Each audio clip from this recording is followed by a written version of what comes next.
I welcome you all for this presentation. We are just stepping into our syllabus. This presentation is about Introduction to Classical Cryptography.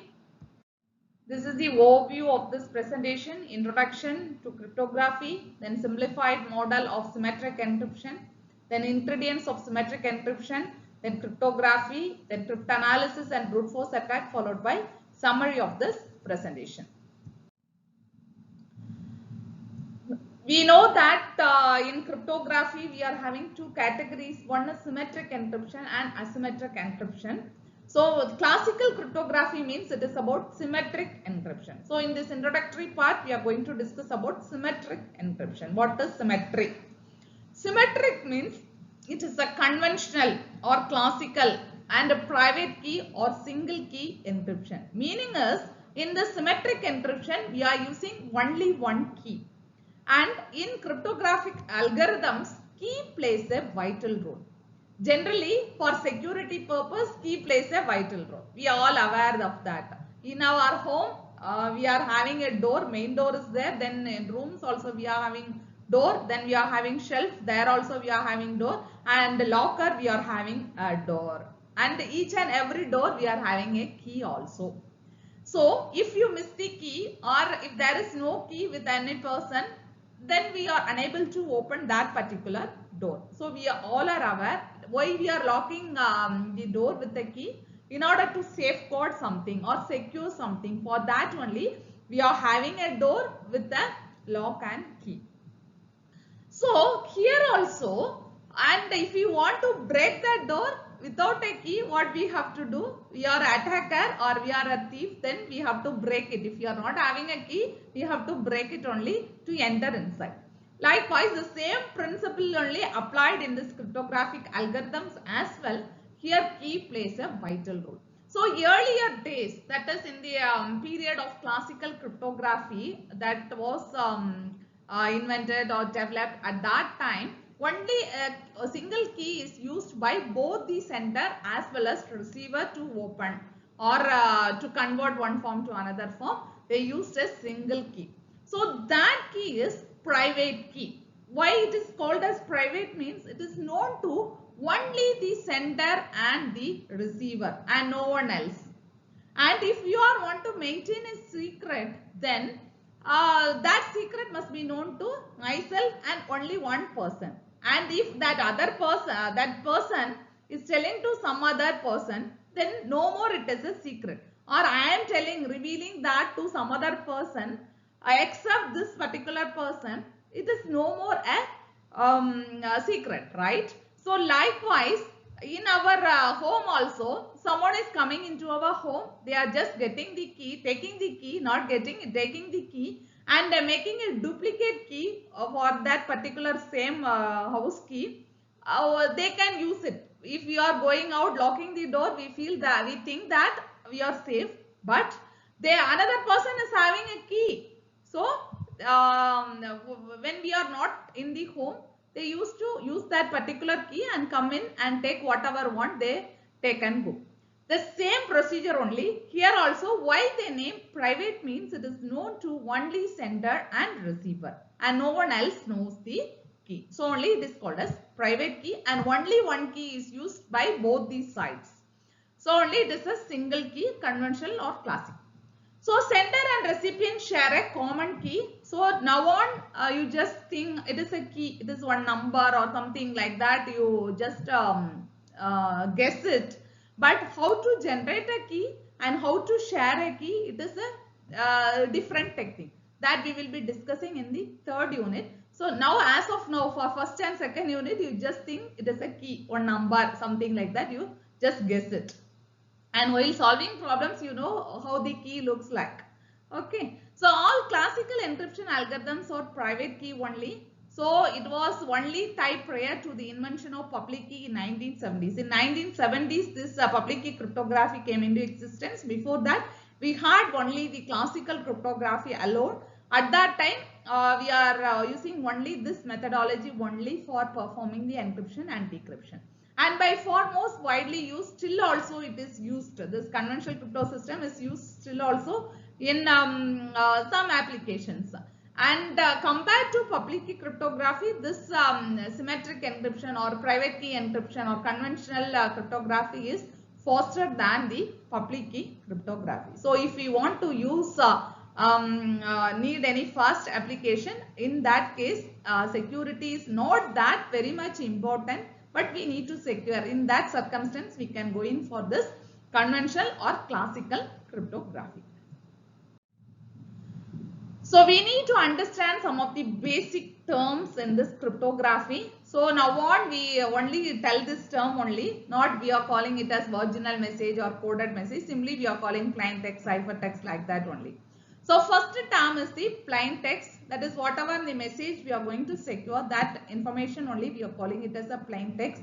That is, it is a virginal message. Next is the ciphertext. That is, it is a coded message. So with the plain text and the key, we are using some encryption algorithm, so it is converted to another form. So that message only we are calling it as a coded message. So that coded message name is called as ciphertext. So here on we are just telling plain text, ciphertext only. So you have to understand what is plain text and ciphertext. Then we are having a mechanism called enciphering or encryption. It means it is a process of converting plain text to ciphertext. Here itself we are using plain text, ciphertext only. So you know plain text, it is a original message, and ciphertext, it is a coded message. So it is a process of converting plain text to ciphertext. Next is deciphering or decryption, that is restoring the plain text from ciphertext. Then it is a reverse process of the encryption or enciphering, that is decryption or deciphering. Next is cryptography. You have to know what is a cryptography, because it is principles of cryptography we have to know, right?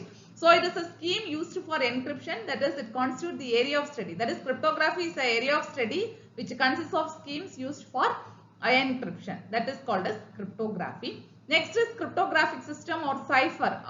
In next one or two classes we will be discussing about different ciphers, Playfair cipher, Vignera cipher. Likewise, we are going to discuss. So what is a cipher? It is just a scheme. That scheme only we are calling it as cryptographic system or cipher. Next is cryptanalysis. We may have some confusion between this cryptography, cryptanalysis and cryptology. So you must know the difference between these three terms. So cryptanalysis means it is a technique used for deciphering a message without the knowledge of the enciphering details. So if any attacker gets the ciphertext, so the attacker tries to decipher it without the knowledge of what encryption is used. So first they try to find out the key, then they apply some different mechanisms and try to get the plain text. So without knowing all the enciphering details, if you are trying to decipher a message, then that technique only we are calling it as cryptanalysis, and a person doing this cryptanalysis is called as a cryptanalyst. So always we must be a cryptanalyst only before designing any cryptographic algorithm. Then only we can easily find out the loopholes and all. Then finally it is a cryptology. Cryptology means areas of cryptography and cryptanalysis together called as cryptology. Some might tell that I am doing research in cryptology. Meaning is they are using a cryptography as well as they are performing cryptanalysis. So combining cryptography and cryptanalysis only we are calling it as cryptology. So these are some of the basic terms we have to know. This is a simplified model of a symmetric encryption. So whatever we have learned, the same thing only coming here. So the original message, that only plain text, is given as input to an encryption algorithm. So whatever the encryption algorithm, we are having a key. So in the symmetric encryption, the sender as well as receiver is having the same key only. So the encryption algorithm, here it is given as AES, not only AES, any encryption algorithm we can use it. And if we give this input X and key K to the encryption algorithm, we are having a coded message called ciphertext. That coded message only we are calling it as Y. And here it is given as Y equal to E of K comma X. Don't feel that so much mathematical is involved. It is very simple. We have to understand. That's all. Okay. So here ciphertext equal to encryption of two parameters we are passing. One is a key K and another is the plain text X. That's it. Then this ciphertext is passed as input to the decryption algorithm. That is, it is a reverse of the encryption algorithm only, and with the help of key K, we can get the plain text X. So X equal to decryption algorithm, and in the decryption algorithm we are passing two things, key as well as the ciphertext. So we are getting the plain text. So this is the simplified model of symmetric encryption. So whatever we discuss in the diagram pictorial representation, same thing only, the ingredients of symmetric encryption. Plain text, we all know it is a virginal message. Then encryption algorithm, it performs various substitutions and transformations on the plain text. So we will be discussing in the coming classes about the encryption algorithm. Next is the secret key. Why secret key? It is a private key. So it is a secret between two persons, sender as well as receiver. So only it is called a secret key. It is an input to the encryption algorithm. Then finally, then ciphertext is there. That is the scrambled message produced as output. Then decryption algorithm, that is encryption algorithm run in reverse. That only we are calling it as a decryption algorithm. So these are the ingredients of symmetric encryption.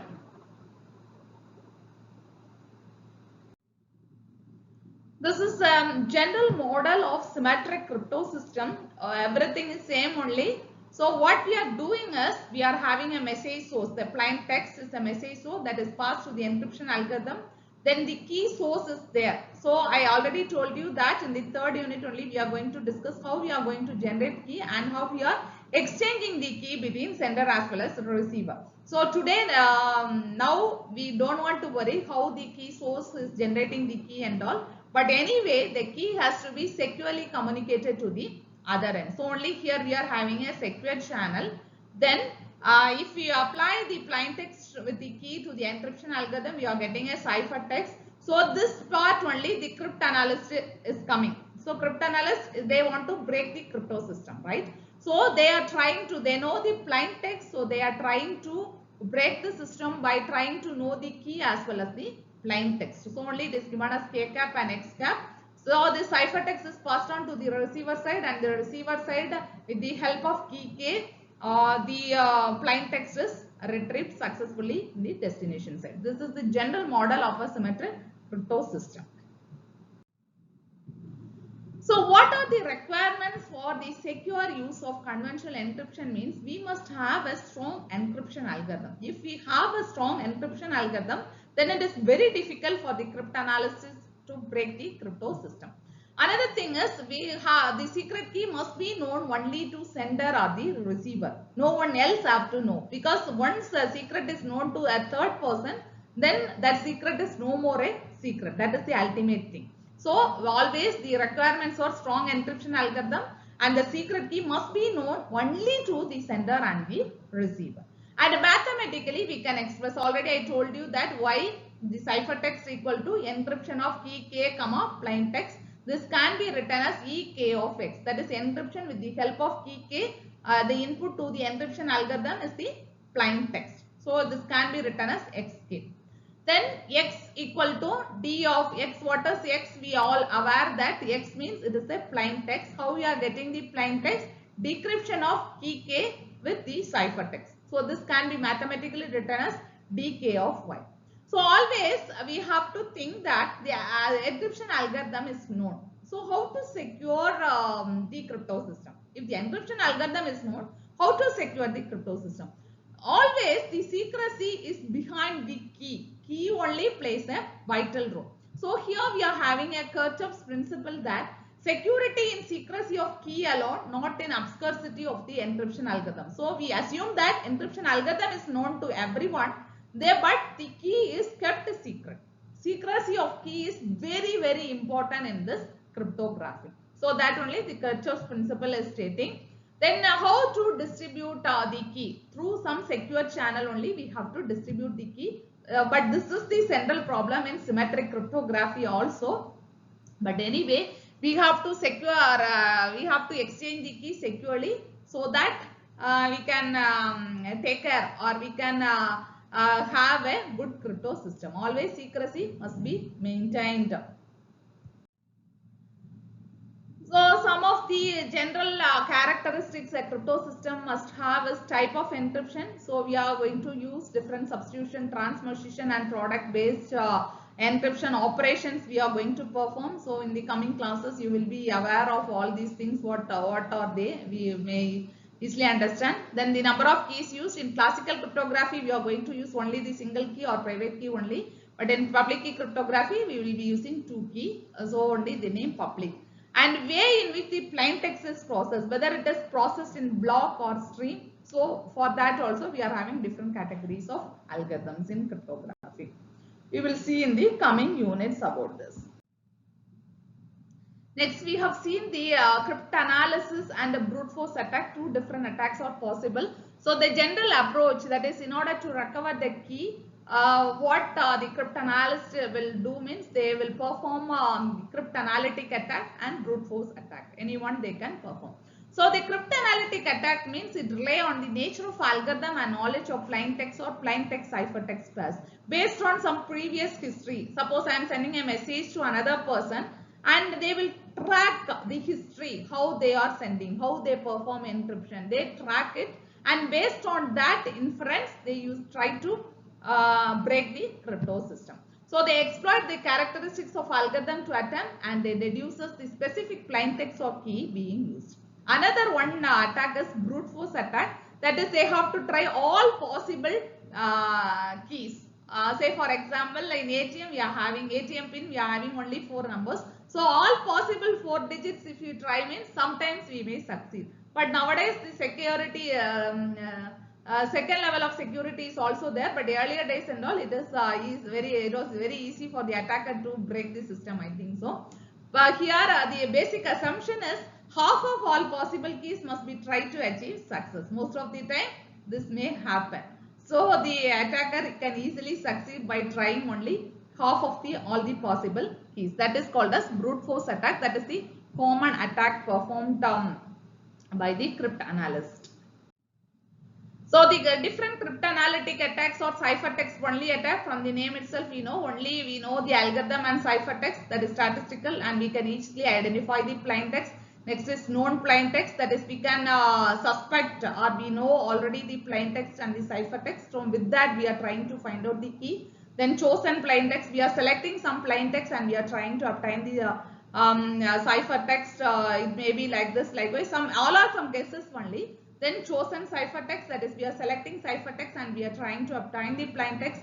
Then chosen text, that is we are selecting the plain text or ciphertext to encrypt or perform decryption. So these are some of the cryptanalytic attacks. So in order to break the crypto system, we also follow any one of the cryptanalytic attacks. So in this presentation, we discuss about introduction to classical cryptography. Then we discuss about the simplified model of symmetric encryption. Then we discuss about the ingredients of symmetric encryption and the different ways the cryptographic algorithms can be used and techniques used, all those things we discussed. Then we discuss about the attacks, cryptanalysis attack as well as brute force attack. Thank you.